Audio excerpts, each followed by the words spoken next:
Radhikaya Tadale Krishnaya Krishna Bhaktaya Tadabhaktaya Namo Namaha Madara Madarameta Mangala Mangalanam Sakritna Gamavali Satvalam Chit Surupam Sakadapi Parijitam Shradaya Halaba Mrigamana Narayat Tarayat Krishnama Hare Krishna Krishna Krishna Hare Hare Hare Ramo Ramo Ramo Hare Hare. Well, that's what Prema was doing in the room. So, first of all, I offer pranams to our Gurudev, Om Vishnu Pad Vitanti Swami Bhaktivedanta Narayan Gosai Maharaj. Okay, so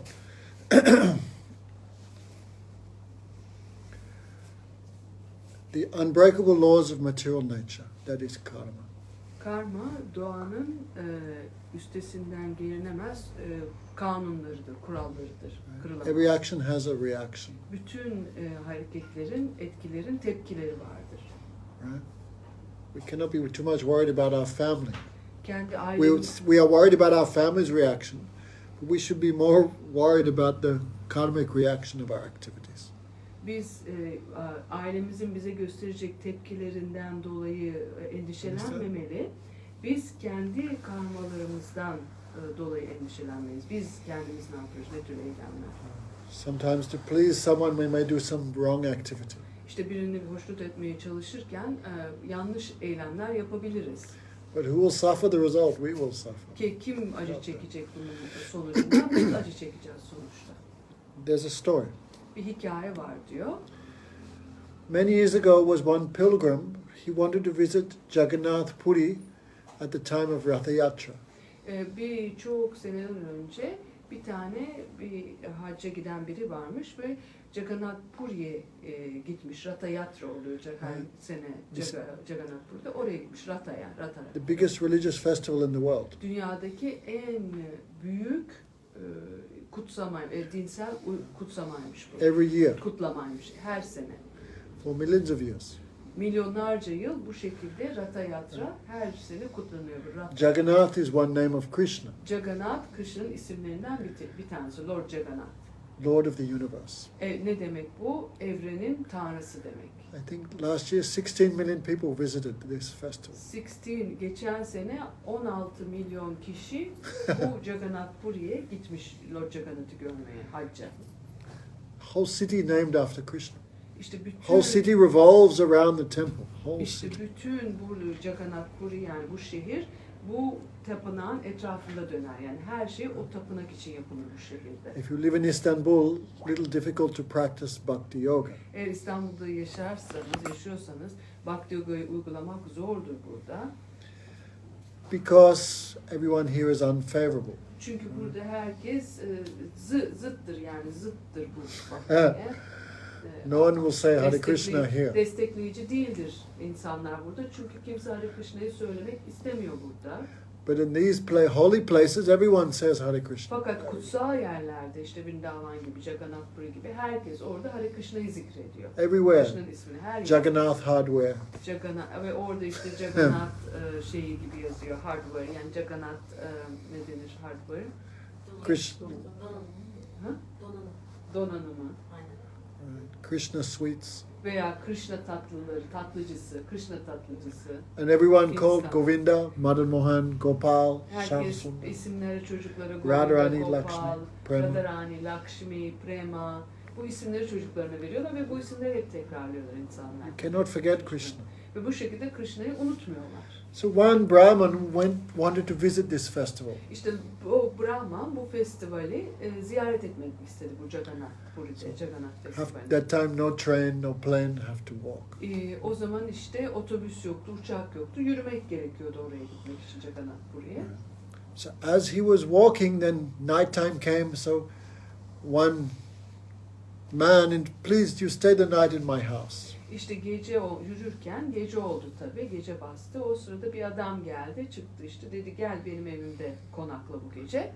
Right. So night time, the lady of the house, the wife, approached the pilgrim and said, "I love you. I want to enjoy with you." Gecenin bir yarısında da bu Brahman'ın karısı bu misafir adama gitti ve dedi ki ben seninle birlikte olmak istiyorum dedi Evet. kadın buna. Can people hear the Turkish translation? If they can hear, they can write something on internet. So the man said, "Oh, I'm talking to the internet." So the man said, "Oh, how can I do that? That is not possible. You are a married woman. I cannot perform such a bad activity." Sonra bu misafir olan adam Brahman dedi ki nasıl olabilir dedi. Ben dedi burada misafirim, sen evli bir kadınsın. Nasıl senden böyle bir şeye girişebilirim dedi. No. Then the woman said, "Oh, just wait." Kadın da dedi ki biraz bekle. So she went and killed her husband. Gitti ve kocasını öldürdü bu kadın. Then she said, "Now, no problem. Come on." Şimdi dedi hiçbir sorun yok, gel dedi bu adama. So of course the man was horrified. Adam tabii korktu çok, bu No. misafir adam. Brahman. Get me out of here, he thought. Ben bir an evvel buradan kaçıp gideyim, çıkayım dedi. So the woman said, "You will not accept me." "No, I cannot Kadın accept." dedi ki beni kabul etmeyecek misin dedi. Yok, seni kabul edemem dedi adam ona. So the lady scratched her face, tore her cloth, and went into the street. "This man has raped me." And then kadın kendi tırmaladı, işte kıyafetlerini yırttı falan ve sokağa çıktı, bu adam bana tecavüz etti dedi. "And killed my husband." Ve kocamı dedi öldürdü dedi. So of course all the villagers grabbed this man. Zaten bütün köylüler bu adamı yakaladı yaka bıçağı. They beat him, Onu vurup dövmeye başladılar. chopped off his arms and legs, İşte ayaklarının bacaklarını kestiler. and threw him in one hole. Ve onu bir tane kuyuya attılar. Then this man, of course, was suffering so much. Tabii bu adam çok acı çekiyordu. But somehow he survived. Ve bir şekilde yaşadı, hayatta kaldı. And somehow, with no hands and legs, he managed to go to Jagannath Puri. Elleri ayakları olmamış bir şekilde olmamasına rağmen Jagannath Puri'ye kadar gitti. It must have taken him a long time, but anyway. Çok uzun süre aldı o tabii. So he went to the deity of Jagannath, of Krishna. Ve Jagannath'a, yani Krishna'nın bu deitilerini gördü, Jagannath'ı. "This life I have not done any bad activity." You know the İşte story, dedi, Prema. ben bu hayatımda dedi hiçbir kötü bir eylem yapmamıştım, kötü bir şey. Why I have to suffer? Neden bu böyle bir acı çekiyorum dedi. It's Bu not başıma fair. geldi dedi. Bu haksız bir durum dedi. So nighttime Jagannath appeared in his dream. Ve rüyasında Jagannath geldi ona, göründü. Lord Jagannath. Krishna appeared. Krishna göründü yani. "Oh Brahman, you only know this life, but I know all your lives." Brahman'a dedi ki, o Brahman sen sadece bu hayatını biliyorsun, fakat ben dedi Krishna bütün hayatları biliyorum dedi. And Bütün Krishna geçmiş showed the hayat- Brahman previous life. Ve Krishna bu Brahman'a kendi geçmiş hayatını gösterdi Brahman'a. In previous life, there was one cow who was escaping from a butcher. Bir geçmiş hayatında bir inek varmış. O inek de bir kasaptan kaçıp gidiyormuş. So cow escaped down one alley. İnek bir sokaktan kaçmış, gitmiş bir yerden. And the butcher was chasing after the cow. Kasap da o arkasından koşuyormuş bu ineğin. And the butcher asked the Brahman, which way did the cow go? Bu kasap Brahman'ı görmüş yolda ve sormuş inek ne tarafa doğru gitti diye. Ve Brahman da böyle işaret etmiş bir yolu. Because he thought to tell the truth is the best. Çünkü demiş hakikati söylemek, doğru şeyi söylemek en mükemmel şey diye düşünmüş So Brahman. butcher captured the cow and Ve killed the böylece cow. kasap da o ineği yakalamış ve onu kesmiş. That cow took birth as the wife. O inek o adamın karısı olarak dünyaya gelmiş. Hani o kadın vardı ya. The butcher took birth as the husband. Kasap da o kadının kocası olarak dünyaya gelmiş. And because he enabled the killing of a cow and stopped the cow by pointing, the cause of the death of the cow was him pointing his hands and legs. Then he had his hands and legs cut off. Bu Brahman da çünkü hani gösterdi ineğin ne tarafa koştuğunu, o yüzden elinden böyle kolundan gösterdiği için onun böyle kolu kesilmiş o şekilde ayakları. Understand? So material nature, İşte maddesel doğa. you will have to pay for the last lira. Biz en son kuruşa kadar ödeyeceğiz karmalarımızın hesabını. You will have to suffer. Yani acı çekeceğiz yaptığımız eylemlerin, tepkilerini. I'm eating kebab because I will please my family. İşte kebap yiyorum, ailemi hoşnut edeceğim diye. This is actually no help to anyone, especially to you. Bu hiçbir yardım değil hiç kimseye, özellikle kendinize. So we have all done so many nonsense, this life and previous life. Biz işte hayatımız boyunca ve geçmiş hayatlarımızda birçok gereksiz böyle işe yaramayan şeyler Like a yaptık. mountain of sinful activity. Ve bir böyle dağlar gibi günahlarımız var o yüzden. Even unknowingly, how many insects we've killed. Ve bilmeden ne kadar çok böcek öldürdük, karınca öldürdük, küçük. Even vegan diet, vegetarian diet, this is also full of violence. Aynı zamanda vegan olmak, vejetaryen olmak, onlar da aynı zamanda bir saldırganlık. Right? If the potatoes could speak, what would they say about us? Eğer patatesler konuşsaydı ne diyeceklerdi bizim hakkımızda? So this is also full of violence. İşte bu da bir çeşit. Even drinking water, how many insects in the, how many bacteria in the Ne water? kadar çok bakteri var sularda, ne kadar çok onları da Especially öldürüyoruz. Indian water. No? Özellikle Hint sularında. So this body is made of sinful activities. İşte Karma. bedenimiz bu günahkar eylemlerden oluşmuş vaziyette. Okay. What's her name? Hatice. Hatice. Hatice. Now Hatice is thinking how many kebabs I ate. Who can calculate? Şimdi Hatice diyor, düşünüyor ne kadar çok kebap yedim, kaç tane kebap yedim, ne oldu? Ama o zaman hiçbir şey yiyip içmemek gerekiyor. Then we shouldn't eat and drink Su da anything. içmeyelim. Anyway, but we have to live. Fakat yaşamak zorundayız, yaşamak durumundayız. So question may come, how to purify myself from all these activities I perform knowingly or unknowingly. İşte soru şurada geliyor ki ben bilerek ve bilmeyerek yaptığım tüm bu eylemlerden nasıl kendimi saflaştırabilirim? It says for every hair on the animal you kill and eat, that one hair represents one lifetime you have to suffer. İşte diyor bir hayvanı öldürdüğümüzde o hayvanın bütün tek bir kılı bile ne kadar varsa, bütün o kılları ne kadarsa onları o derece, o numarada biz Evet. acı çekmek zorundayız. Indira, how foolish you are. Indira, how foolish is Indira. Indira? O Indira diyor ne kadar budala. Just to save this body 1 or 2 years, you will suffer so many thousands İşte of diyor lifetime bir in iki the sene bu future. hayatını kurtarmak için bu bedeni diyor milyonlarca hayat acı çekeceksin diyor. Çünkü Ha? o hayvanın bir kılından o kadar ne kadarsa o kadar Anyway, şey so çekiyor. how to be purified? İşte nasıl saflaşmalıyız bunlardan, arınmalıyız. So, Parikshit Maharaj asked this question to Sukadev Goswami. Parikshit Maharaj, Shukadev Goswami bu soruyu sordu. Everyone has performed bad activities, İşte herkes kötü eylemlerde bulunur. especially when Sukadev Goswami described about the hellish planets. Özellikle Shukadev Goswami, Srimad Bhagavatam'da cehennemi dünyaları, cehennemi tarif etmeye başladığında. If you hear about them, your hair will turn white. İşte diyor cehennemi yani duyduğunda diyor saçın diyor beyazlaşacak. Is there any way of being purified? İşte bunun diyor herhangi bir saflaşma yöntemi var mı? So Sukadev Goswami said, yes, there is one method of purification, the method of karma. İşte diyor evet bir metodu var usulü, o da diyor karma metodu usulüdür. Okay, maybe I killed some cows, so let me give some money to the Goshala. İşte tamam Cow belki ben protection. bir inek öldürdüm, o zaman ineklerin korunması için inek ahırına bir bağışta bulunayım. Let me give some donation to the hospital, Belki işte hastaneye bağışta bulunayım. the orphanage. Veya işte yetimlere. Let me serve the poor people. İşte fakirlere hizmet edeyim. Many people believe I will be purified by performance of, I will be purified from the result of bad activities by performing some good activities. Birçok kişi işte kötü eylemlerinden iyi eylemler yaparak kurtulacağını, arınacağını düşünür. But when Sukadev Goswami, when Parikshit Maharaj heard this answer, he not agreed. Parikshit Maharaj bu cevabı duyduğunda bununla hemfikir olmadı. How can one be purified from the result of materialistic activities by performing more materialistic activities? İşte şunu anlayamadı ki nasıl bir kişi yaptığı maddesel eylemlerden diğer başka maddesel eylemler yaparak arınabilir?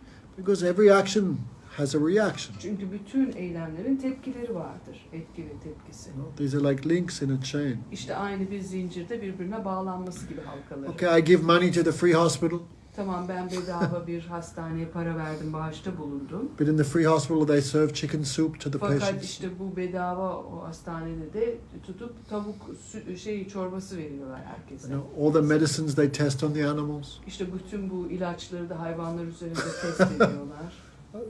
So again, you're making more karma. İşte böylece daha çok kötü karmalar yapıyoruz. So by this activity, the heart is never purified. İşte bu tür eylemlerle kalp hiçbir zaman için arınamaz, saflaşamaz, temizlenemez. This purification, this temporary purification is like the bathing of an elephant. Bu geçici arınma aynı bir filin yıkanması gibidir. Like elephant, he's dirty, he takes bath in the river. When he's nice and clean, he comes out.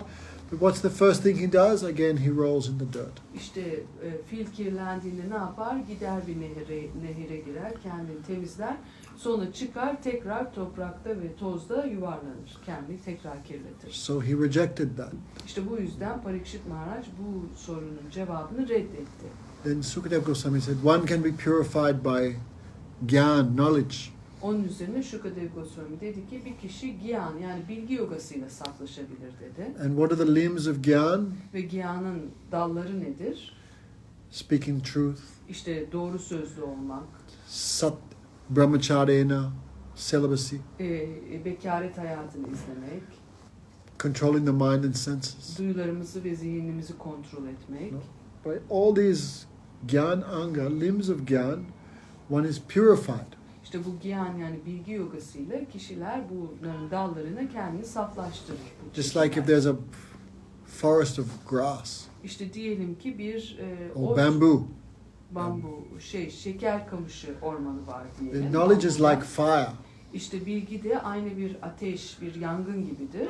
It burns this forest to İşte ashes. bütün bu ormanı yakar, kül eder bu bambuları, bu şeker kamışlarını.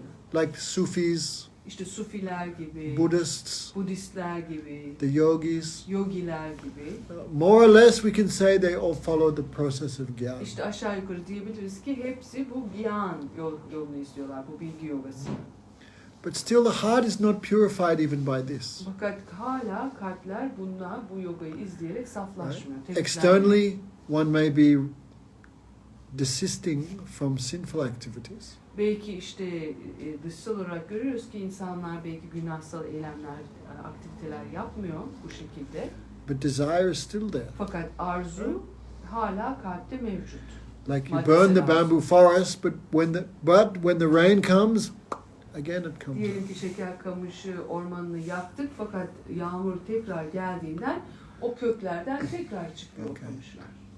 So this katha we're telling very short. İşte bu bilgiyi biz kısa bir şekilde anlatıyoruz burada. But one is not purified simply by meditation and truthfulness. İşte bu kişiler Cleanliness, meditasyonla, celibacy, temizlikle, bekaretle veya non-violence, doğru söz raw izleyerek food veya diet. kimseye zarar vermeden yaşayarak kurtulamıyor bu kalbini saflaştıramıyor. Veya Because vejetaryen izleyip veya vegan olarak filan. ignorance is not uprooted by this. İşte cehalet bunun kökü böyle alıp çıkarılamıyor bu eylemlerle. Because the root of ignorance is still there. Çünkü hala cehaletin kökü orada mevcut kalıyor kalpte. The root of karma. İşte bu yani karmanın kökü orada. Set up, right?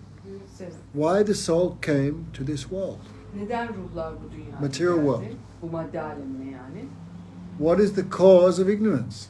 Nedir? Cehaletin nedeni nedir? What is the root of material existence? Maddesel varoluşun kökü nedir? That is not destroyed by gyan, by İşte bu knowledge. bilgiyle de yok edilemez. That is destroyed only by devotion. Sadece bu adanmışlıkla yok edilebilir. Why the soul come to this material world? To be separate from Krishna. Neden ruhlar bu dünyaya geldi? Krishna'dan ayrık olmak için. Right, Mahamantra? Causeless opposition to Krishna's service. İşte Krishna'nın hizmetine nedensiz zıtlık. Ah, why? 2, 3 are coming. Why is that? Neden Well, 2-3 few kişi more. geliyor? Neden?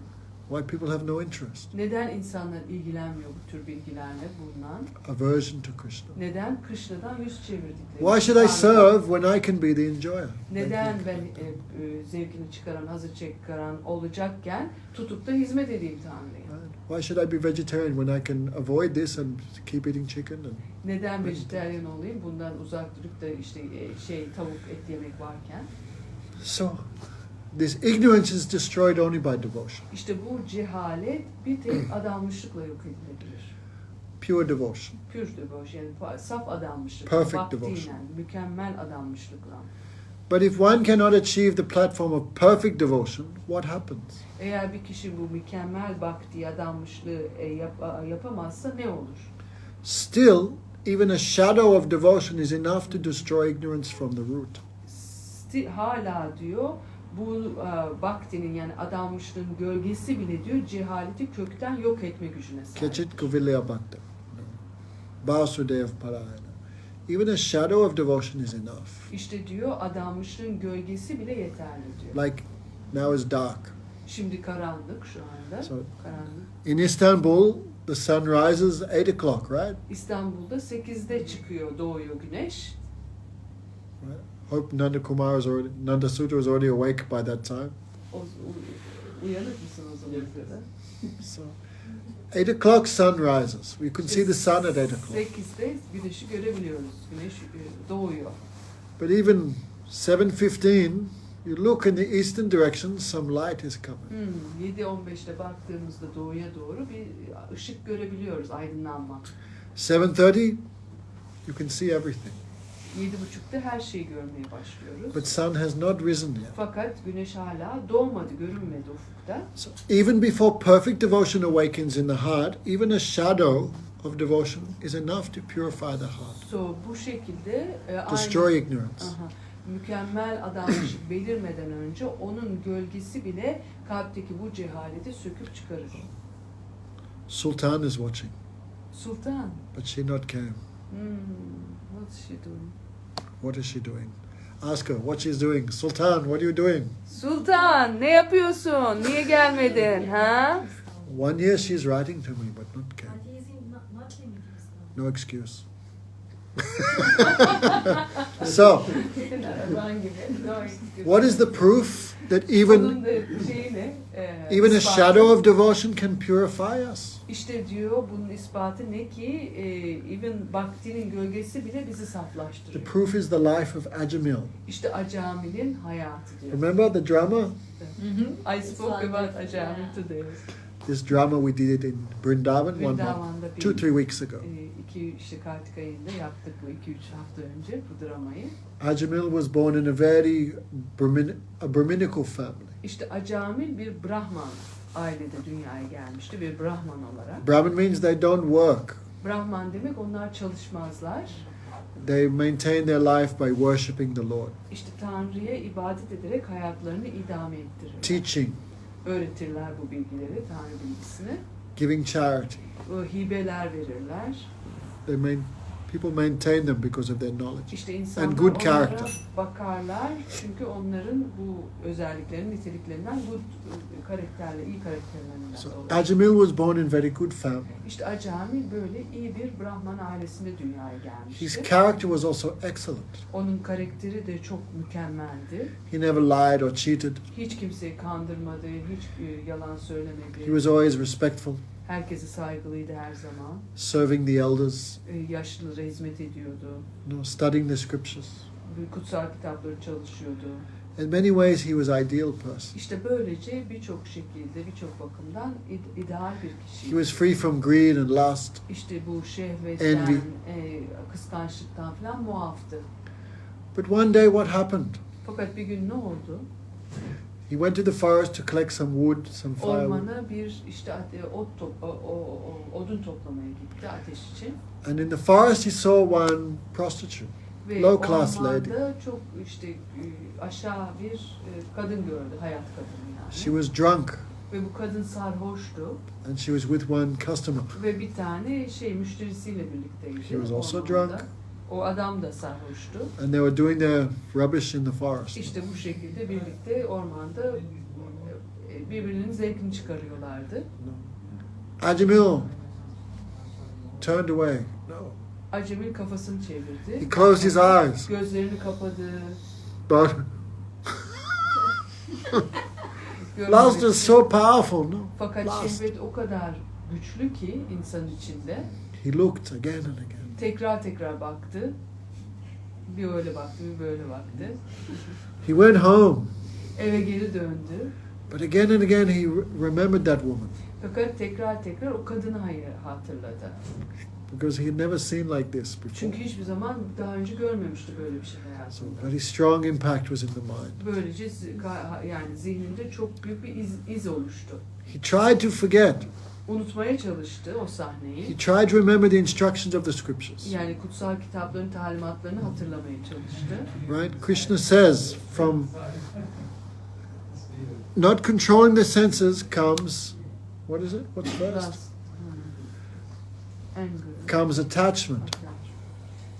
Krishna diyor ki Bhagavad Gita'da duyularımızı kontrol etmediğimizde bağımlılık gelir, bağlılık. From not controlling the senses, you look at something, İşte kontrol edemediğimizde duyularımızı bakarız bir şeye. then you meditate, Ona meditasyon yaparız, then düşünürüz. comes strong attachment, Ve oradan çok büyük bir bağımlılık gelir. then lust. Ve şehvet yükselir. When lust is very strong, you cannot think what to do or what not to do, Şehvet forget çok everything. yükseldiğinde ve etkisini gösterdiğinde artık düşünemeyiz ne yapıp ne yapmamamız hakkında. If you touch some girl on the subway, you will get beaten, right? Eğer diyor bir In kadına Istanbul dokunursak too, yes. diyor otobüste veya şeyde You get metroda döverler o kişiyi. Everyone knows it, Bunu bilir herkes. right? But every day on the metro, Fakat her gün What's metroda happening? ne olur? Aynı şey devam eder. people know what will happen, but they Çünkü cannot insanlar control. bilmesine rağmen onun ceza göreceğini, yani etki göstereceğini hala devam ederler bu tür şeylere. So Ajamila began contemplate thinking of that prostitute. İşte bu hayat kadını düşünmeye devam etti. Then his intelligence became overcome by lust. İşte böylece zekası şehvet tarafından kontrol altına alındı. He kicked his parents out of the house. Annesini babasını evden attı. He kicked his wife and children out. Çocuklarını, karısını da attı evden. And he brought the prostitute in as secretary. İşte hayat kadını da sekreteri olarak eve getirdi. Hare Krishna. Hani He began living with her. ve kadınla birlikte o yaşamaya başladı bu kadınla, hayat kadınla. This was low class lady, no culture. İşte bu kadın düşük bir seviyede kadındı. Hiçbir So she kültürü eating yok. everything, drinking Her everything. şeyi yiyordu, her şeyi içiyordu. Bring money, she said. Para istiyorduk adamdan. No money, no honey. İşte eğer para yoksa bal yok dedi. Brahman, Ajamila is Brahman. Acami bir Brahman. Where money come from? Nereden para gelecek ona? Çalışıyor. Brahman live by donation. Brahmanlar bu hibeyle yaşıyorlar. But Ajamil now living with prostitute, no one will give him donation Bir hayat kadınla yaşıyor. Ne yapayımsa ona tabii bağışta bulunmuyor. because he has fallen from Brahminical Çünkü status. artık Brahmani, yani o Brahman seviyesinden düşmüş vaziyette. Okay, Indira. Guru Vaishnav trying to give you high status, high position. İşte gurular ve Vaishnavalar bize yüksek pozisyon vermeye Don't give çalışıyorlar. that up for some low class. İşte daha düşük şeyler için bırakmamalıyız bunu. So, he has to steal. Ve böylece hırsızlık yapmaya başladı. He began to kill. Öldürmeye başladı insanları. Because you say, give me your money, they say, no, what do you do? Then İşte paranı ver dedi, vermeyince öldürdü o insanları. he began to kill, steal. Öldürdü, çaldı, çırptı. He always mixing with the criminals Böylece işte suçlularla birlikte düşük yatıp kalkmaya başladı. because he was always cooking food cooked by this low class woman. He could not think properly. Bu hayat kadın tarafından pişirilmiş yemekleri yediği için kafası tamamen bulandı ve hiç doğru düzgün düşünemedi artık. His intelligence was completely eclipsed. Zekası böylece tamamen zekasını yok oldu zekası. One after another, he made babies. Ve böylece So many. arkasına bebekleri oldu çocukları bu kadından. Old age came, Acami'nin. Yaşlılık geldi, kapıyı çaldı tabii. maybe 90 years old, still making babies. 97 yaşına gelmişti, hala bebek yapıyordu bu kadından. Everyone's going, oh, you go Thailand, you can see the old man still there with the young Tayland'a lady. You see. gittiğimizde görüyoruz işte o yaşlı adamlar, genç kızlar. Most of them are Australians. İşte genel çoğunluğu da bu adamlar Avustralyalı. But you see, old goats, old man. İşte aynı diyor, yaşlı keçiler gibi. Yaşlı But still adamlar. so much lust, so Hala much çok desire. şehvet var, arzu var içlerinde, yanıyor. So, by good fortune, Büyük bir şans eseri. one day one saintly person came to his house. Evine bir tane bir aziz bir evliya geldi. That was Lomaharsa Rishi. Lomaharsan Rishi'ydi bu. Great saint. Lomaharsan çok büyük bir Rishi'ydi bu. When he needed some place to stay for the night, İşte gece bir yerde kalması gerekiyordu bu. so somehow he came to the house of Ajamil. Ajamil'in evine geldi bir şekilde. Ajamil was not home, thank God. Ajamil evinde değildi. But the prostitute was the lady was very respectful. Fakat bu kadın çok saygılı davrandı bu Rishi'ye. Welcome, welcome, Hoş please. geldin, hoş geldin dedi. This house is yours. Bu ev sana ait dedi, senin dedi. Can I give you, take some water, take some fruits? İşte dedi bir su al, Sit here. meyve al, şuraya otur filan dedi ona. With great affection, she served him. İşte Great büyük bir affection. sevgiyle o hizmet etti bu Rishi'ye o kadın. So the saint felt compassion for her. İşte bu şeyde çok büyük ermiş Rishi de çok şefkat hissetti. bu And she kadına was karşı. pregnant Kadın hamileydi. with number 10. That's- 10. 70 years çocuğu. Anyway, not said how old she was, but Ajamil was old. Even 50s. Don't think too much, God. She was pregnant. Hamileydi kadın. No? So the saint said, I see you will have a child. O ben görüyorum ki bir bebeğin olacak senin. It will be a boy. Çocuk bu oğlan olacak. Because who knows Krishna knows everything. Çünkü Krishna'yı bilen her şeyi bilir. You should give him the name Narayan. Sen ona Narayan ismini verdin. Narayan is another name of Krishna. Narayan Krishna'nın bir başka ismidir. Narayan. Krishna have many names. Krishna'nın birçok isimleri vardır. Narayan means the shelter of everyone. Narayan Narayan. demek herkesin koruyucusu demek. So the lady was very happy. Böylece kadın çok mutlu oldu. That time Ajamil came, Acamil geldi o sırada. drunk. Sarhoş. Hey, what's he doing here? Ne yapıyor bu dedi Rishi burada. No, this is sadhu. Bu dedi Sadhu, bir Rishi bu. Sadhu, Aziz dedi. Evliya. Don't do anything crazy. Yani deli bir şey yapma dedi. He said, you will have a son, and this child we will call Narayan.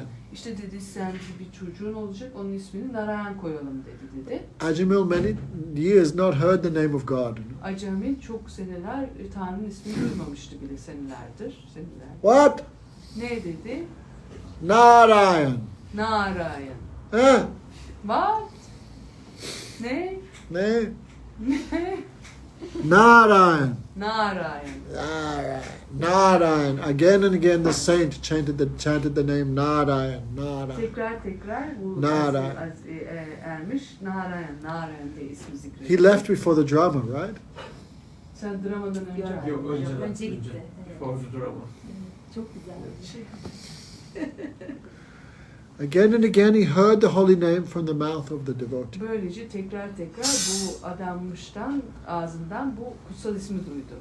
This purified him so much. So onu böylece saflaştırdı. So when child was born, yes, he gave the name Narayan. Çocuk doğduğunda Narayan ismini verdi bu çocuğa. Especially old person too much like small babies. That İşte is diyor fine. yaşlı insanlar bu çocuk bebekleri çok sever. Sen çeviriyor musun? Gunamala is grandmother yet?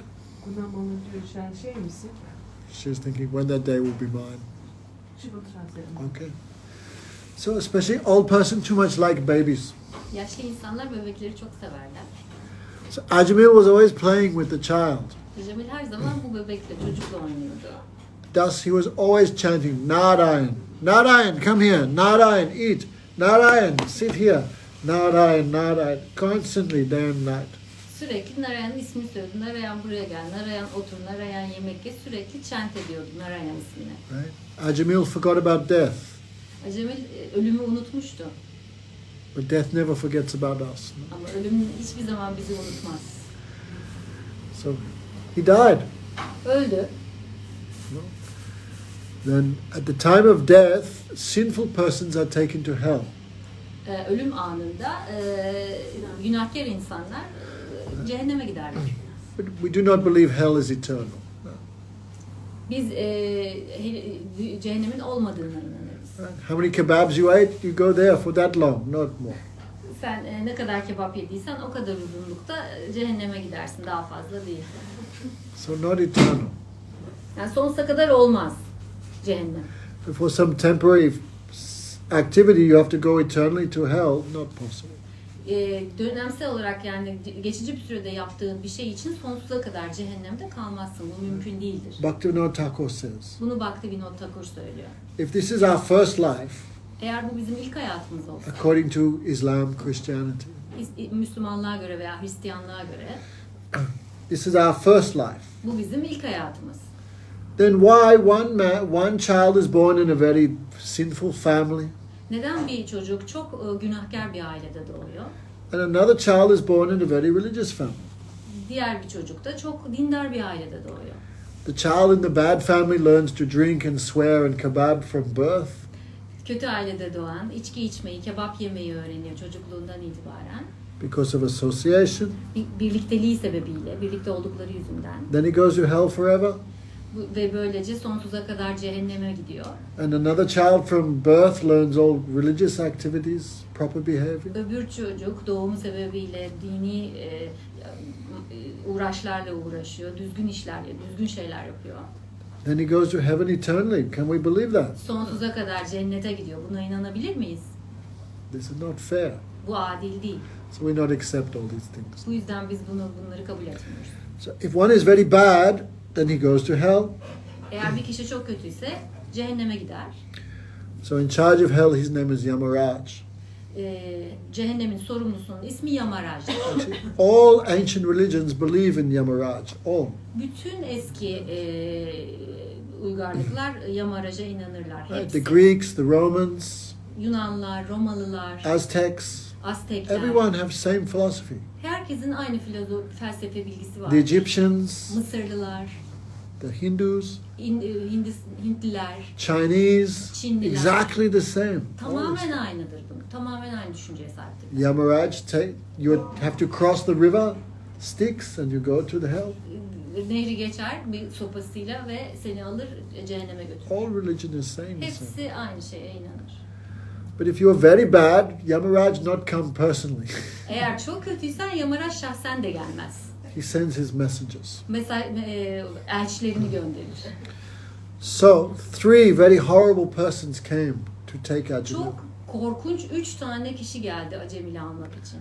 Right now, the soul is covered by the subtle body and the gross body. Ruh hem bir ince bedenle hem de bir kalın bedenle kaplıdır.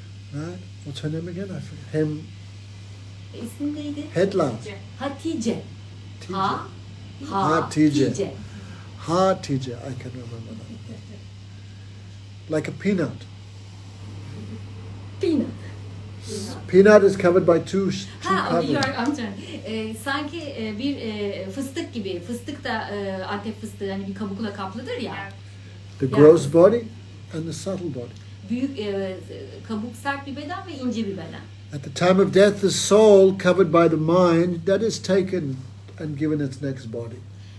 Bu ruh, bedenle kaplı olan bu ruh alınır ve diğer yaşamı için götürülür. Yani diğer vücudu için. Understand? Yeah. Mind carries you to your next body. Zihin sizi diğer bedeninize taşır. So the Yamadutas came to snatch the soul covered by the mind, take that from the gross body. Yamadutalar geldiler ve bu kaba bedende kaplı olan ruhu çektiler diğer bedeni için. Okay, many stories we can tell about this. Bununla ilgili çok fazla hikaye anlatabiliriz. I heard a story. Bir hikaye duymuştum. This is all described in one book called the Srimad Bhagavatam. Şirmat Bhagavatam kitabında bütün bu hikayeler bulunuyor. Var hepsi. How many? 20,000 verses. 17,000 verses. 17.000 tane yani şey var, kıta var. So devotees give out these literatures all around the world. Bu adananlar bütün bu kutsal bilgiyi bütün dünyada dağıtıyorlar. Why, Prema? Neden?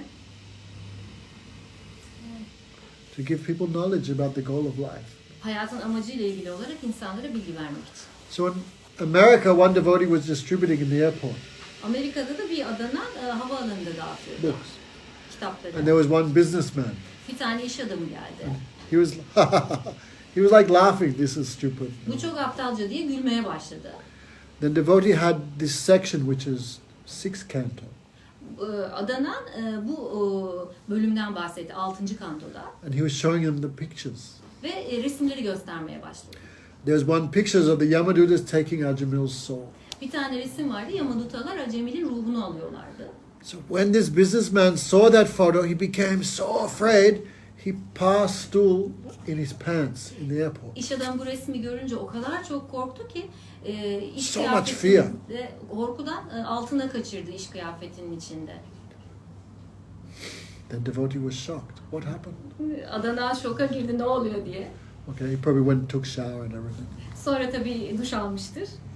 This man said, I had a car accident Bu adam dedi ki ben bir araba kazası yaptım and I died. ve öldüm. And many people have this out of body experience. Çoğu insanın bu vücut dışı deneyimleri They vardır. call NDE, near death experience. Ölüme yakın deneyim demek bu. He said, I went there, there was a big light. Öldüğün zaman böyle büyük bir ışık You know, görürsün. we've beyaz heard bir this ışık. before, no? Bunu çok All duymuşuz. my family was there. Bütün ailem oradaydı. Gunamala, come. Gınamadan gel diyordu. I felt very happy, very Böyle peaceful. çok iyi hissediyordum, çok huzurlu hissediyordum, mutlu hissediyordum. Most people come back from there. Çoğu insan da oradan geri döner. But this man went one step further. Bu adam bir adım daha öteye gitmiş. And he said 3 horrible persons came for him. 3 tane çok korkunç kişinin kendisine doğru geldiğini görmüş. And he was, but no. And he was so, but they, anyhow, they not took him, but he saw them. Bir şekilde onu almamışlar ama onları görmüş. And he was pointing to the book. That was exactly what they looked like. Ve kitaptaki o resmi işaretmiş. Tamamen tam olarak böyleydi bunlar Okay, diye. I'll tell one more story. Ben size başka bir hikaye de anlatacağım. This is my own experience. Bu benim kendi şahsi deneyimim. We lived in Costa Rica for 3 months in the temple. Costa Rica'daki tapınakta 3 ay yaşadık. And there was one man who was helping the plumbing, the gas, the electric. Bir tane kişi vardı işte gaz için, elektrik için falan yardım eden bir teknisyen gibi. Because they repairing the temple, the kitchen especially. Özellikle mutfağı ve tapınağı tamir ediyordu, düzeltiyordu. He was a terrible person. Terrible. Çok kötü bir insandı, bayağı kötüydü. We used to call him the animal. That was his name, the animal. Biz ona genellikle hayvan diyorduk. Onun adı buydu, hayvan. Yeah, that was his name. We all called him the animal. Biz hepimiz ona the animal yani hayvan diyoruz. And he was an animal. Terrible. Bayağı kötüydü, bayağı hayvan. Woman gibi. hunter, thief. Hem kadınların peşindeydi hem de So disrespectful. çok saygısız. Low class. Çok kötü seviye. So he was the animal. That was his O name. the yüzden animal. de ona hayvan diyorduk. But he was doing anyway the temple service. Ama işte bu tapınağın hizmetini yapıyordu bir şekilde. So he went home and he was hit Ve eve by a giderken taxi. taksi çarpmış buna And he died actually. ve ölmüş. And then these persons came for him. Bu işte kişiler gelmiş. But he didn't onun know için. anything who they were, what they were. O hiçbir şey bilmiyormuş bunlar kim, niye geldiler. So he thought, very sad, I'm dying before I could finish the work in the temple. Çok üzgünüm, tapınaktaki işimi bitiremeden ölüyorum galiba demeye Because başlamış. Radhastami was coming. Big Radhastami festival. geldi. So everyone was very busy to finish the temple by then. Herkes işte çok yoğun bir şekilde temple'da, tapınaktaki işleri bitirmeye çalışıyordu. So when he died, he thought, oh, I could not finish the temple before Radhastami. Ben ölürken tam onu düşünüyormuş ya, işte tam Radhastami'den önce tapınaktaki işlerimi bitiremedim. So these Yamadutas not took him. Ve bu 3 Yamaduta ona hiç dokunmamışlar. And he came back in his body. Tekrar vücuduna geri dönmüş. Then he completely changed. Completely. Tamamen değişti ondan sonra. He stopped smoking that day. O gün itibariyle sigarayı Stop meat bıraktı, eating. et yemeyi bıraktı. Hare Krishna, Hare Krishna, Hare Krishna Krishna'yı Krishna, Hare söylemeye Hare, başladı. Hare Ram, Hare Ram. Hare Ram. He took initiation from Gurudev. İnisiyasyonu aldı Gurudev'den. And he changed from the animal to Govinda Das. Adı hayvandan Govinda Das'a değişti. True story. Bu I gerçek saw own hikaye. eyes. Ben kendi gözlerimle gördüm. Doctor said you will never walk again. Doktor ona demiş ki never bir daha walk. yürüyemeyeceksin asla. But 2 weeks later he was walking. Ve iki hafta sonra yürümeye başlamış. Anyway, so these not just stories. Bunlar sadece hikayeler Many, değil. many stories I can tell you. Bu şekilde birçok hikaye anlatabilirim size. Just believe these things. So, Ajamila very afraid Ajamil çok fazla korkmuş. because dying, Çünkü ölüyor. at the time of death you see all your life's activities. Ölüm anında bütün hayatta yaptığın şeyleri görmeye başlarsın. So he thought, at the time of death, what do you think of, what you love the most? Tam ölüm anında en çok neyi seviyorsan onu düşünürsün. Right? Hatija, Hatice, you think of kebab. sen kebabı mı düşüneceksin? O kadar da değil. No, I'm not. Of course I'm not thinking kebab, she said. Not that much. But Ajamil thought of his child, his young boy. Acemil de en küçük oğlunu düşünmeye başladı. Narayan, save me. Narayan, kurtar beni. The next minute he thought, how can this small child save me? İki dakika sonra da bu küçücük çocuk beni nasıl kurtarsın diye düşündü. But when he said Narayan, then he remembered Krishna. Ve o Narayan dediği zaman tabii ki Krishna'yı hatırladı. Oh, Krishna can save me. He thought in his mind. Bir anda aklına Krishna beni kurtarabilir diye geldi. So this holy name is not material sound. Bu kutsal ismin maddesel bir sesi yok. So Narayan, 4 syllables. Narayan 4 hece. Narayana, 4. These went across the universe, this sound. Bu bütün evrenleri geçer bu ses. And it came in the ears of Krishna. Ve Krishna'nın kulağına geldi. Then Narayan thought, who is my devotee chanting my name in distress? Ve düşündü ki Narayan bu stres içerisindeki adanan kim ki benim ismimi böyle söylüyor. Krishna thought I must protect him. Krishna düşündü ki ben bunu kurtarmalıyım. Right? And what Krishna wants immediately happens. Krishna bir şey isterse anında gerçekleşir. So immediately 4 messages of Krishna, the eternal associates in the spiritual world, understanding Krishna's desire to protect Ajamil, they immediately came to the material world. 4 tane Krishna'nın korumak istediğini hisseden 4 tane koruması bir anda maddesel dünyaya geliverdi. Krishna bunu kurtarmak istiyor diye. They stopped the Yamadut. Ma boy, don't touch him. Yamadutaları durdular. Sakın dokunmayın ona dediler. And they said to Ajamil, Ma boyat, don't fear, don't fear.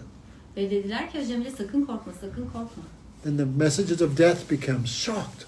Bu ölümün elçileri şoka girdi. Because this had never happened to them before. Onlara daha önce hiç böyle bir şey olmamıştı, başlarına gelmemişti. Who escapes death? No one. Kim ölümden kaçabilir? Hiç kimse. No one escapes death. Hiç kimse kaçamaz. But Ajamil escaped death. Ama Acemil ölümden kurtuldu. They could not take him. Onu alamadılar. And this had never happened before. Ve bu daha önce hiçbir zaman olmamıştı. So they were astonished. Şoka girdiler, şaşırdılar. They had never seen these 4 before also. Bu dört kişiyi hiç görmemişlerdi. Onlar da görmemişlerdi daha önce. In the spiritual world, the souls also have bodies. Spiritüel dünyada, kutsal dünyada Hatija, forget the time. ruhların da bedenleri vardır. We are making this very quick. Bunu çok hızlı bir şekilde yapacağız. So the Supreme Lord also has his eternal associates.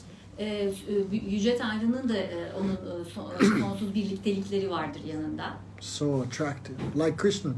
Çok çekicilerdir, Krishna gibidirler.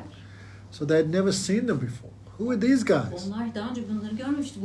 Bunlar kim, bu adamlar kim diye sordu. The liberated souls. Bunlar kurtulmuş ruhlar. In the material world, there is no liberated souls. Maddi dünyada kurtulmuş hiçbir ruh yok. They are only in the spiritual world. Bunlar sadece spiritüel dünyada. So of course they had never seen before. Tabii ki o yüzden daha önce hiç görmemişler. So they asked, "Who are you? Ve sordular siz kimsiniz? Why are you stopping us? Neden bizi durduruyorsunuz? We had never seen you before. Biz sizi daha önce hiç görmedik. Your voice is like nectar Sesiniz bir nektari gibi. and very deep, like Çok derin. thunder.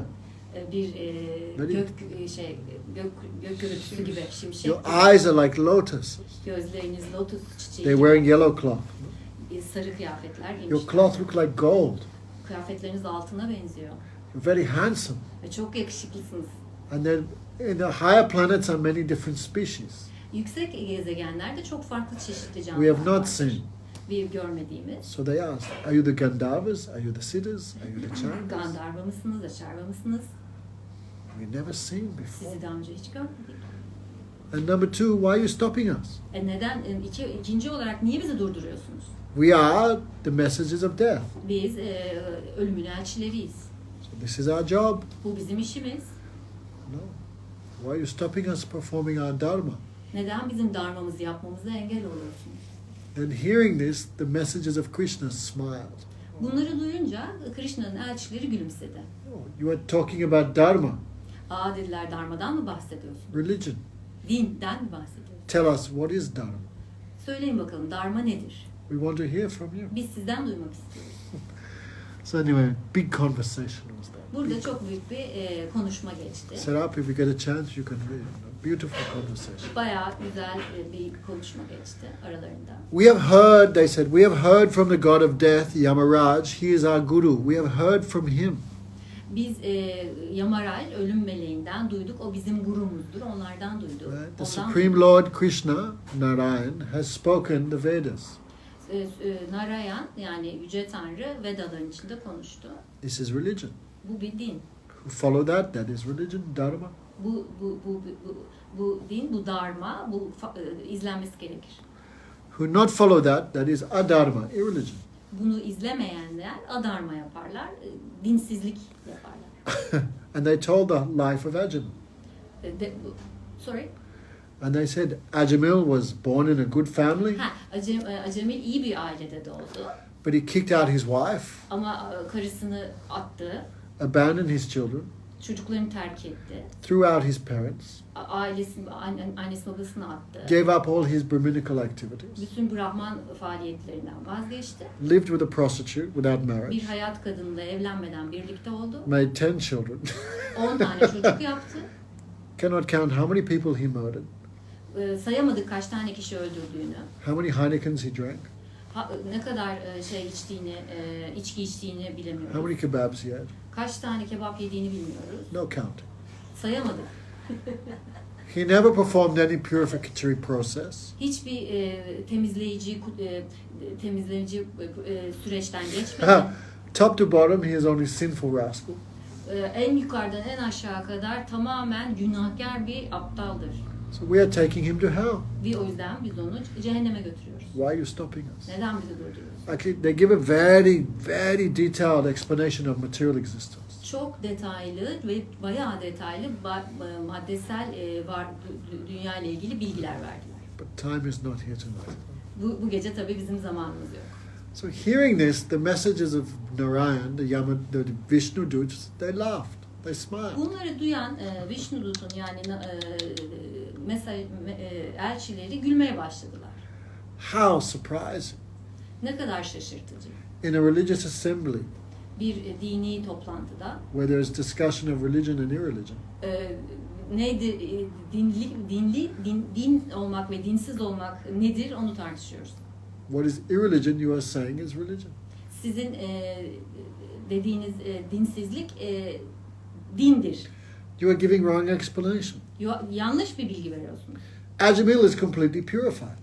Acemil tamamen temizlendi. He is spotless. Bir leke bile yok üstünde. Because at the time of death he remembered Bhagavan. He remembered Çünkü Krishna. tam ölüm anında Tanrı'yı hatırladı, Bhagavan'ı ve Krishna'yı hatırladı. Right? At the time of death he chanted the holy names.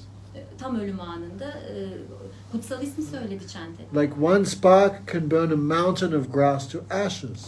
Bir tane kıvılcım bile bir büyük dağdaki bütün ormanı küle çevirir. Even a little, tiny, even a small remembrance of Krishna burns all sins to ashes. Küçücük bir Krishna'yı hatırlama anı bütün günahkar faaliyetleri yok eder. Therefore the chanting of the holy name is the topmost method of purification.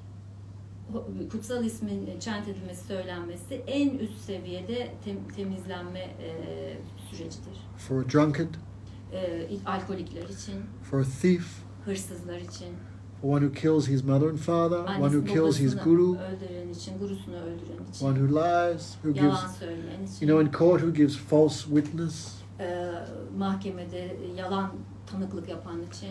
All these sins are destroyed by the chanting of the holy name. Bunların hepsi kutsal ismin chant edilmesi, söylenmesiyle biter, No. silinir.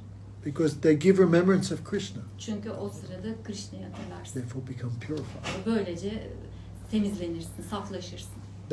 Those persons who never chant the holy name can never be purified. Kutsal ismi söylemeyen kişi asla saflaşamaz. There are many people who are very proud. I am very truthful, I am very clean, I am very kind. Birçok insan vardır kendisiyle gurur duyar. Ben çok temizim, çok güzel, hiç yalan söylemiyorum, çok kibarım, çok naziyim diye. I give so much charity. Çok fazla bağış yapıyorum I am diye. very religious. Çok dindarım. But they never remember Krishna. Ama asla Krishna'yı hatırlamazlar. Such persons are never purified. Bu kişiler asla saflaşamaz. Like you take a bottle of Johnny Walker Bir viski şişesini, Johnny Walker şişesini aldığınızı düşünün. and you throw it in the Ganga. Ve Ganj nehrine attığınızı düşünün. And after 100 years you take it out, is it purified? Bu 100 yıl sonra onu geri aldığınızda o saflaşmış olur mu? Never. Asla olmaz. So the hearts of the non-devotees are never purified, no matter what activities they do. Adanan olmayan bir kişinin kalbi ne yaparsa yapsın asla saflaşamaz. Because they never remember Krishna. Çünkü asla Krishna'yı hatırlamamıştır. But Ajamila remembered Krishna by accident. Ama Ajamil de Krishna'yı yanlışlıkla hatırladı. Anyhow it worked. Ama işe yaradı. Everything has power. Her şeyin gücü vardır. Like fire. Ateş gibi. By mistake you put your hand in fire, you still get burned. Yanlışlıkla da elini ateşe soksan gene elin yanar. Right? Someone puts their vodka in your apple juice container. Sizin elma suyunuzun içine birisi vodka koyarsa You don't know, but you drink. bilmezsin ama içersin. What will happen? Ne olur? Sarhoş. We take medicine, we don't know what's inside, but it works. No? Bir ilaç aldığımızda içinde ne olduğunu bilmeyiz ama işe yarar. Mantra. Mantra. You know or you don't know, but you chant, Bir şey purified. bilmezsin, chant eder, söylersin, işe yarar. Ajamil is pure. Acemil saflaştı. You cannot touch him. Ona siz dokunamazsınız. His sins are all destroyed. Bütün günahları silindi. Not only the sins of this life, Bu sadece bu hayattaki günahları değil, but the sins of all his previous life are also burnt to us. bütün geçmiş hayattaki günahları da silindi. You cannot take him. Onu alamazsın. Go. Gidin buradan. And the Yamadutas ran away. Yamadutalar kaçtılar. Ajamil was not dead. Acemil ölmemişti. He was like in coma. Komadaydı. So he could hear all this conversation. Bu bütün konuşmayı da duydu. Then he came to life again. Tekrar hayata döndü. They not took the soul, soul came back. Alamadılar. Ruhunu alamadılar. Ruh geri geldi. He wanted to touch the feet of these Vishnu Dutas, Vishnu dutaların ayaklarına dokunmak istedi. but he could not Ama yapamadı. because no devotion. Çünkü adamlısı yoktu içinde. So he came to life. Hayata geri geldi. And what have I done? Neler yaptım ben? What did I see? Ben ne gördüm? Was it a dream? Bu bir rüya mıydı? No, it was not a dream. Bu rüya değildi. How is it possible I'm still alive? Ben nasıl hala yaşıyorum? How is it possible I became free from death? Nasıl bir şekilde ölümden kurtuldum? Oh, the holy name has so much power. Kutsal ismin bu kadar gücü mü var? But I wasted my life not chanting. Ama bütün hayatımı hiç bunu söylemeyerek harcadım. Ajamil remembered his past, all the bad things. Acemi bütün geçmiş hayatındaki yaptığı kötü şeyleri hatırladı. Oh, I left my parents, I left my wife. Karımı terk ettim, ailemi terk ettim. I was a killer of my own soul. Kendi ruhumu kendim öldürdüm. But must be some previous life I did some good thing. Bir geçmiş hayatımda iyi bir şeyler yaptım herhalde. Otherwise, how I got this chance? Yoksa ben bu şansı nasıl elde edebilirim? How could I hear these things? Bunları nasıl duyabildim? So Ajamila, he stood up. Bu?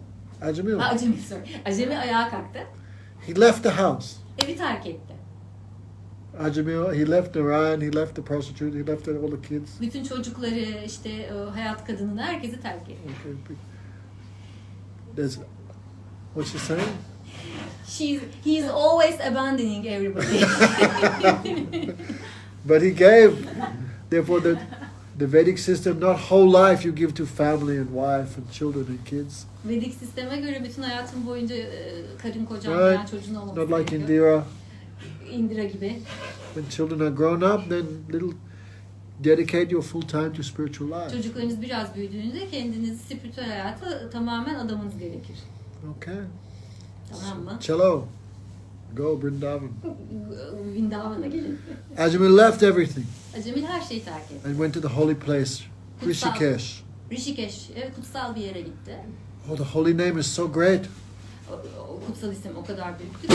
I did not know. So he began, Om Namo Narayana, Narayan, Narayan, Narayan, constantly chanting these Bunu names. bilmiyordum diye sonra sürekli Narayan ismini sürekli söylemeye He başladı. became purified. Tamamen saflaştı. And he's thinking these four are my gurus. He thought. Bu tekrar o 4 kişiyi gördü. Death came for Ajamil. Ölüm Acemil için geldi. But very happily he gave up this body. Ve çok mutlu bir şekilde vücudunu terk etti. No. And again, these same Yamadutas came, Vishnudutas came, Vishnu Dutalar geldi. and they took him to the spiritual world. Onu spiritüel dünyaya götürdüler. So holy name not only gives liberation, holy name also gives love of Krishna. Kutsal isim sadece kurtuluş vermez, ayrıca Krishna'nın aşkını verir. Okay, Hatiga, right? Hatiga. Hatice. Hatice. Hatice. Hatice. If our hearts are, we want to follow something, but we cannot because our hearts are contaminated. Bizim bir tekrar, I'm sorry. We want to follow something, some rules, but we cannot because heart is contaminated. Biz bir şeyleri izlemek isteriz ama yapamayız çünkü kalbimiz temizlenmemiştir. So try to chant.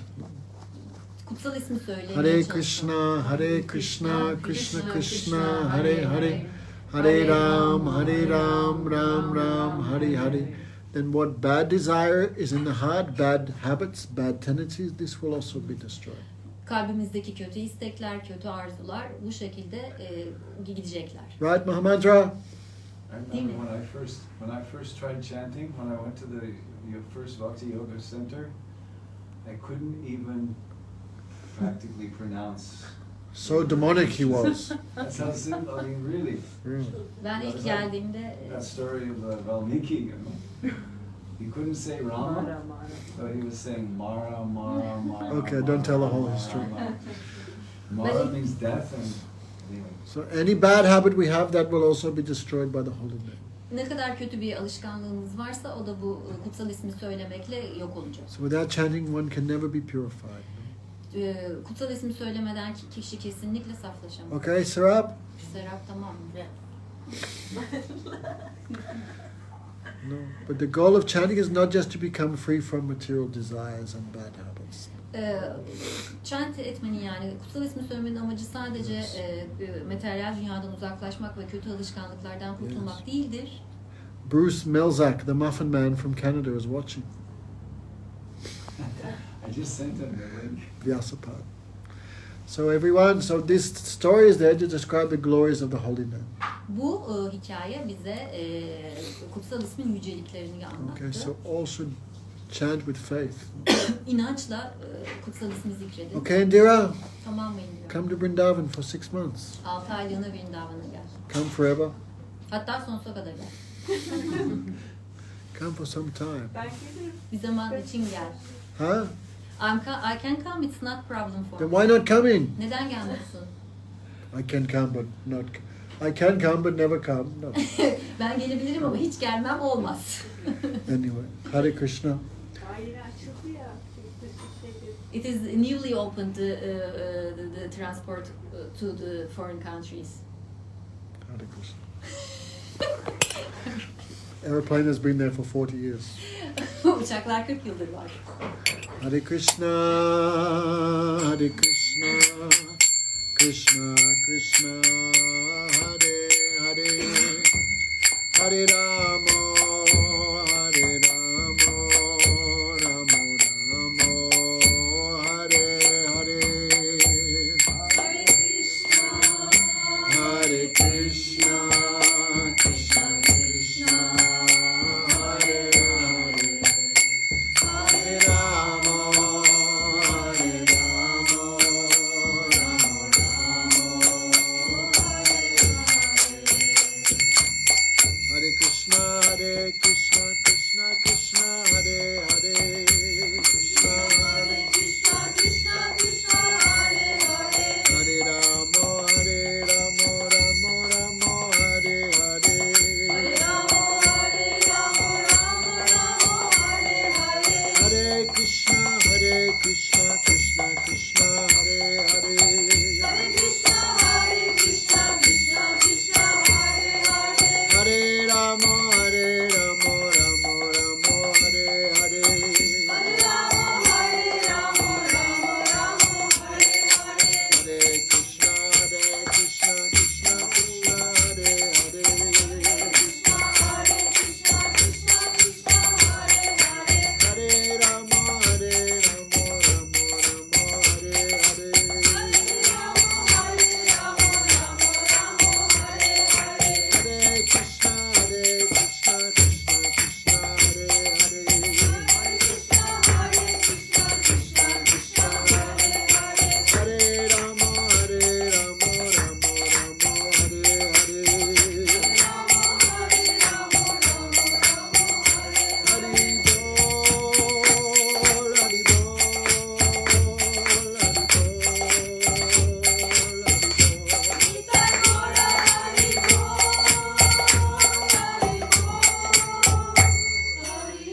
everything ready? Achutananda Baru, Yes, it's ready? I think so. All of them, yes. Any questions from the people? Hatija, any question? Serap? No, I'm thinking. Think. I have courage. I'm gonna ask. Tika, okay. She will go to India on the. What time's your flight? The 14th. Or what time? 14th of December. It's nighttime. 3:30. Oh, she is coming India on Yeah, 14th. 15th. And I have 1 year multiple visa. I think Oh, 45 days for business. 1 year multiple. Like I Lucky. can come and go again. lucky you. Yeah. Yes. I'll try. Tika, okay. So start chanting. They have beads. Serap has beads. Malalarınız var mı? So I have what? Do you have Yani one? bu tesbih gibi olan malalardan var mı? No, I had one, but I don't know where they are. This is I don't have. That means I Okay. don't have. Tika will give you. We have some neem beads. You start chanting. No? Yes. Any question, Yes, Gunamala? I will. Yes, I want to ask Yes. possible. Yoksa sorunu soracağım. Türkçe sorayım sen herkese. Şimdi bizler zaten Krishna'dan var olduğumuza göre neden sinful aktivite gösterip bu dünyaya düşüyoruz da öbür tarafa gitmiyoruz? So, Krishna'dan gelmiş olmamızın. Yani Krishna'nın bir parçası olarak Ha, biz, doğduğumuza göre even though we are part and parcel of Krishna, how we are doing these sinful activities. and You know, coming here. buraya, we are coming here. My God, that's a huge topic. From 0 point, I mean, soul created from 0 point, first time for us. Soul has no creation. Ruhun diyor yaratımı yok diyor, yaratılmıyoruz diyor. Krishna, the soul is one energy of Krishna. Krishna, ruhlar Krishna'nın bir enerjisi. So first energy, I became first time, for example. So why I'm coming here? What is the difference from coming here? What is the reason why I'm coming? So, Krishna has given every soul. Do you want to say her question in Turkish? Oh, she already asked it in Hı Turkish. hı. Krishna has given every soul free will. Krishna bütün ruhlara özgür irade veriyor. Right. Free will means choice. Özgür irade demek seçim demek. So, what Gunamala called the 0 point, we call the Viraj. Gunamala'nın sıfır noktası dediyse yere biz viraj. Right? Viraj means a neutral place. Viraj ki orası neutral bir alan. Neutral. We are using material language. Biz maddesel bir lisan Okay, kullanıyoruz. Hatija, no cell phone. Thank you. Try to hear. We are using material language, Maddesel bir lisan kullanıyoruz. and so impossible for us to understand now O yüzden bizim anlamamız imkansız şu because anda. we are captured by time. Çünkü biz zaman tarafından yakalanmış vaziyetteyiz. We are limited by understanding of past, present, future. Geçmiş, gelecek ve şu an zaman diliminden sınırlıyız. Soul has no Anlaşılmaz. beginning, no creation. Fakat ruhun bir yaratımı yok, başlangıcı yok. But the soul originates from a neutral place called a tatastha. İşte ruh da bu nötral bir alan olan Tatasta bölgesinden ortaya çıkar, tezahür eder. And from that neutral place, the soul can see Krishna, can see the material world, but has no experience of it. İşte o nötral pozisyon alandan da ruh hem Krishna'yı görür hem de bu madde alemi görür. Understand? So, the soul has free will, Fakat ruhun özgür iradesi vardır. but has no experience of Krishna's sweetness, no experience of the suffering of this Fakat world. o alanda ruh ne Krishna'nın tatlılığını de biliyordur, farkındadır, ne de bu madde aleminin durumuna uyanıktır. Some souls choose to go to Krishna to serve, Bazı ruhlar Krishna'ya gitmeyi seçerler ona hizmet için. and some souls think, why should I serve him? Bazı ruhlarda neden ben Krishna'ya hizmet edeyim diye Why should he düşünür. be the enjoyer? Neden ben kendim zevk çıkarıcı olmayayım? Why should he be the center? Neden Krishna merkez olsun ki? What about me? Ben nerede olacağım? Benim pozisyonum ne I olacak? will not be a Ben- servant, I will be the enjoyer. İşte ben o yüzden hizmetkar olmayacağım. Ben hazzı çıkaran, zevk çıkaran As olacağım. soon as he turns away from Krishna, immediately he is captured by illusion. Bu şekilde Krishna'dan yüzünü çevirir çevirmez Maya onu yakalar. And the soul gets the subtle and gross bodies, Böylece ruh bu ince ve kaba bedenle örtülür, kaplanır and forgets her spiritual identity ve kendi ruhsal kimliğini unutur. and thinks, I am this body. Ve ben bu bedenim diye düşünür. I am human being. Ben insanım, I am demigod. ben yarı ilahım, I am cat or dog. ben kediyim, köpeğim diye Right. düşünür o ruh. I am this body. Ben bu bedenim diye What belongs to düşünür. this body is mine. İşte bu bedenime ait olan, bedene ait olan her When şey this benim body is diye happy, I düşünür. am happy. Beden mutlu olduğunda ben mutluyum diye düşünür. Then to get happiness, especially in human form, one performs good and bad İşte actions. mutluluk elde etmek için özellikle insan bedeninde kişiler iyi ve kötü eylemler yaparlar. Right? This is karma. İşte buna da karma Then denir. becomes bound by those Ve actions. böylece bu eylemleriyle bağlanır o kişi. And again, Tekrar dies again, thrown into the ölür, next body. Next tekrar body. divizyondaki bedenine atılır. And what is the cause? Forgetting Nedeni Krishna. nedir? Krishna'yı unutmak. Unutulması Krishna. Understand, Hatija? So try and give one lifetime to these teachings. En azından bir hayatı bu öğretileri adamalıyız. Begin to follow the process. Bu yöntemi uygulamaya başlayarak. Start with the tongue. Dilimizle başlamalıyız buna. Not eating rubbish İşte böyle şeyler, rubbish denilen yani çöplükler. and chanting. Yani Hare Krishna, Hare Krishna, Krishna, Krishna Krishna, Hare Hare. Hare Ram. Hare Ram, Hare Ram, Ram Ram. Okay? Hı hı. Hı hı. Go Premanandi. Tamam, cevapladın mı sen? One more question, last question. What? But if I don't know anything about right side and left side, how can I? Free will, free will, free will, free will. Then this is a coincidence. Free will, I'm going here. Free will, I'm going. At this Ama seçim hakkı işte, seçim şeyimiz Ama var. biz- Still something, Guruma, therefore not too much logic and argument. İşte diyor tartışmak veya lojik Because we mantık cannot yürütmemeliyiz, understand, no? Çünkü anlayamıyoruz bunu diyor. Yani But seçim- something makes us choose this. İşte bir şey bizi bunu seçmeye zorladı ya da seçmemizi şey, Aversion to Krishna. Krishna'dan yüz çevirmemizi yani. Ters dönmemizi. Okay, the more we use logic and argument, the more we become captured by it. İşte biz ne kadar çok mantık yürütürsek veya bu tartışmayı şekli yaparsak ondan onun altında kalacağız yani. And this is beyond logic and argument. İşte bunların hepsi mantığın ötesinde veya It's beyond tartışma- time, Zamanın ötesinde bunlar. beyond the creation. Yaratımın ötesinde. So acharyas, why a fish swims to this side, why a fish swims to that side of a river. İşte neden bir balık bir derenin bir ötesine veya öbür tarafına yüzer? Upanishads give all these examples. Upanishadlar bunun örneğini veriyor. But the more we practice, the more we can understand. İşte ne kadar çok uygularsak o derece anlayacağız bu bilgileri, fark edeceğiz. Why, when we chant, our mind goes here and there? Why? Neden biz işte bu kutsal ismi zikrettiğimizde zihnimiz oraya buraya gider? That is our free will, no? Bu bizim seçimimizdir, özgür irademiz. Right. Bu mantık konusunda bir şey söylemek istiyorum. Ben o konuda çok zorlanıyorum gerçekten. Kendimi geliştirmeye çalışıyorum ama bir yandan da etrafımdaki insanlara anlatmaya çalışıyorum ama hep karşıma çıkan bana bunu mantıklı açıkla.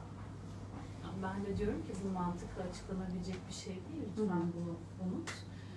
Ama çok zorlanıyorlar. Böyle olduğunda ne yapmam gerektiğini, acaba ikna etmek için daha fazla uğraşmalı mıyım yoksa tamamen bırakmalı mıyım bunu? Çok kafam karışıyor.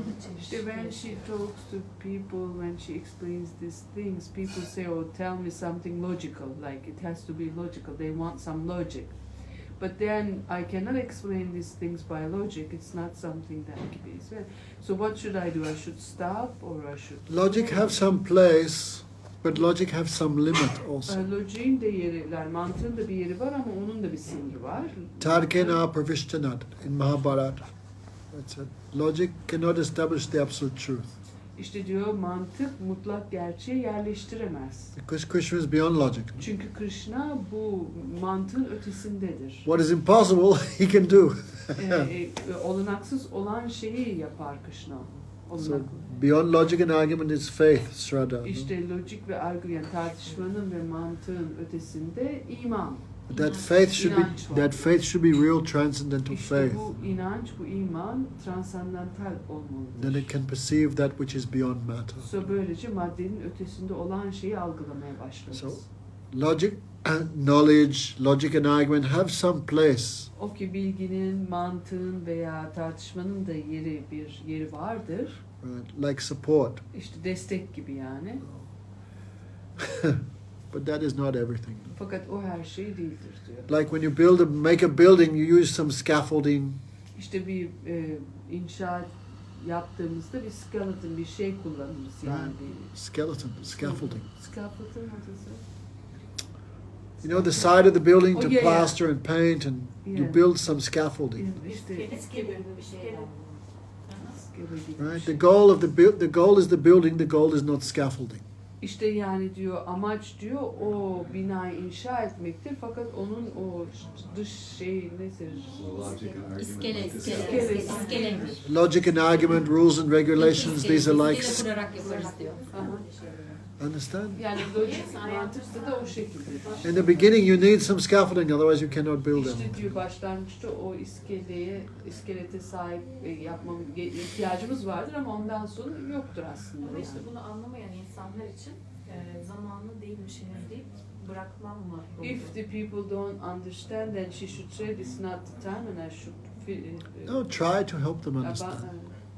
o yardım et diyor. Onlara yardım etmeye çalış diyor. But it's a thankless task. Fakat diyor bu diyor kimse sana teşekkür etmeyecek bunun için tabii. Saraswati Prabhupada said, I'm disturbing them. no problem. Saraswati Thakur said, to take one soul out of Maya, I am requesting every soft-hearted member of Gaudiya Math to give 200 gallons of blood. To take one İşte person. diyor bir ruhu bile kurtarmak için diyor bu Gaudiya Vaishnavalarındaki bütün adanmışları 200 litre kan vermeye davet ediyor diyor yani. Like how much hard work printing books, coming, işte so bu much money kitapları spending, bastırmak, so bunları no one yazmak, interested. Çok büyük bir çaba. O yüzden kimse ilgilenmiyor. Right? But even one person interested, this is like great. İşte bir insan bile enterese olsa bu bile bir başarıdır diyor. Okay, and we have 1, 2. Yeah, we have so many. 1, 2, 3. We have so many, even 10. 6, 7. Ready? Okay, now it's Prasad. Okay, try and come to India. Hindistan'a Hatice. gelmeye I çalıştı. really won't. Come for a month. Are you married, may I ask? No. Then you can come for 6 months, no problem. 6 ay. I'm teacher. Oh, Job you're a is- bit, Tamal Job is Krishna. like, job is like hair. You can always get new hair. I think you will come with Tamal Krishna this next year, yes? Anyway, Hare Krishna. Good luck. Yeah. Hari Bol, Hare Krishna. Sultan's asking a question. Hare Krishna. But tell Sultan we'll answer her question when we see her. Sultan's wrote a question and message. Sultan. She cannot answer because I'm giving the class. But tell her when we meet her, we'll answer her question. Senden buluştuğumuzda sorunu cevaplayacağız diyor hoca. Hari Bol. Hadi bu.